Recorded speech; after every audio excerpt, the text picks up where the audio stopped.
to what I was saying. Could be us. Hey guys, this is EditorsDepot and you're watching another intro template tutorial. Feel free to pause this video at whatever moment you wish if we're going a little too fast for you. And if you have any questions, leave them down below in the comment section. We always reply to every single comment, and if we're away for a minute, just go ahead and comment down below and there's very friendly people that will help you, guaranteed. It's important to remember that this is a pre-made tutorial that we've carefully selected and approved because we noticed that it works the exact same way. If you have any questions, comments, or it's just not working for you, just leave a comment down below and we'll get back to you, guaranteed. Now this tutorial requires both Adobe After Effects and Cinema 4D. You will absolutely require them. If you do not have them, go ahead and visit EditorsDepot.com. We can do any template customization at very affordable prices. Just feel free to select the template you wish and check out with it and detail everything you want on the template. Now that that's out of the way, all you're going to want to do is open up the Cinema 4D file. So here it is, and we already have it open, so we're going to go ahead and bring it up.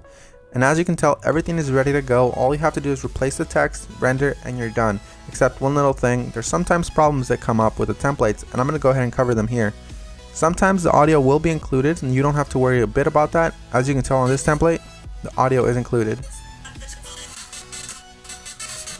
It's not a problem at all. And sometimes the font is not included. If it's not, all you want to do is of course look for the text layers. They will look a little like this. Select it and then hit font and select any font you wish. You can visit designerdepot.net for any font you wish. The first thing you want to do is of course modify one of the text layers. So here it says your. I'm going to go ahead and hover the text after I select it and replace it with editors. I'm going to do the same thing for the second layer behind that one. I'm going to hover the text and write editors. Now that that's done, I'm going to go ahead and render preview. And as you can see, it says editors, everything is 100% fine. You do the exact same thing for the bottom layers. I selected both at the same time. I'm going to replace it with Depot. Once I go ahead and render preview, it looks amazing and I'm happy with it. I'm 100% happy with the colors because it's red and EditorsDepot is red, but if you're not happy with the colors, you can simply come down below, double click it, and make any modifications you wish, whether it's make it green, make it blue, or blend it all together and make a little purple. I'm going to go ahead and keep it this way, and I'm going to go ahead and go to my render settings now.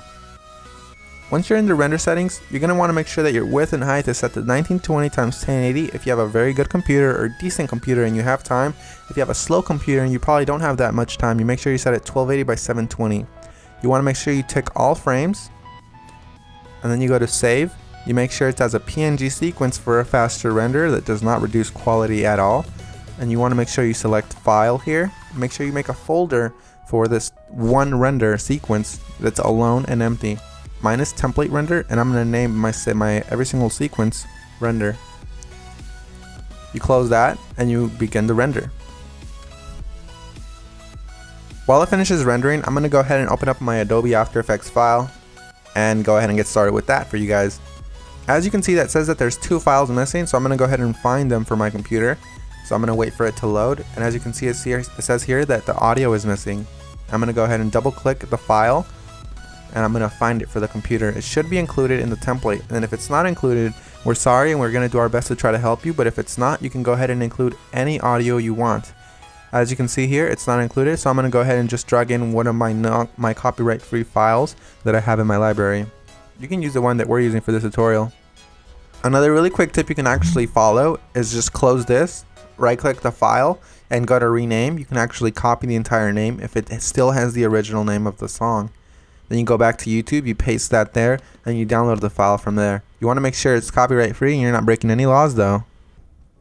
Once you've gone ahead and replaced your song, you're going to want to go ahead and replace the other thing that was missing, which is of course the PNG sequence. It might be a PNG file, .png, or it might be an MP4 file, or anything within those regards, like QuickTime for example. You're going to go ahead and double click it and replace it with your render sequence. I'm going to select the first frame, scroll all the way down just to be safe, and select the last frame. You want to make sure you do the same thing, all while holding shift, so it selects every single one. You make sure you tick on sequence here where it says PNG sequence. You should have that option for Windows as well. You hit open and it will import every single one and it'll make it look like a video. That makes your render much faster and it looks the exact same. So we're 100% done. Assuming you have every single one of the plugins required, you're 100% done, and if you don't, you're going to have a black screen similar to this. But if you do have a black screen similar to this, you're gonna just want to make sure you troubleshoot it by turning off or turning back on whatever adjustment layers might be messing up your entire video. As you can see here, all of the adjustment layers, one of them within these messed up the entire render, so I'm gonna go ahead and turn them on one by one. That one's fine, that one's fine. Oh, this one's the problem here. So you make sure you turn them back on and you're done. So I had one layer that messed everything up, and that's because I do not have the correct plugin. You want to make sure you fix that, and you want to make sure you don't run into that problem again. And finish the composition by adding it to the media encoder queue. That pretty much summarizes our video, guys. I hope you all enjoyed it, and if you did, remember, drop a thumbs up if you liked it. Drop a thumbs up if you are a fan of us and you like what we're doing. And guys, we really appreciate every single one of you from the bottom of our hearts. We really appreciate every single one of you guys, whether you're liking this video, disliking, or you just left and you didn't even watch this tutorial, guys. Hope you all have an amazing day, and as always, this is Maurice.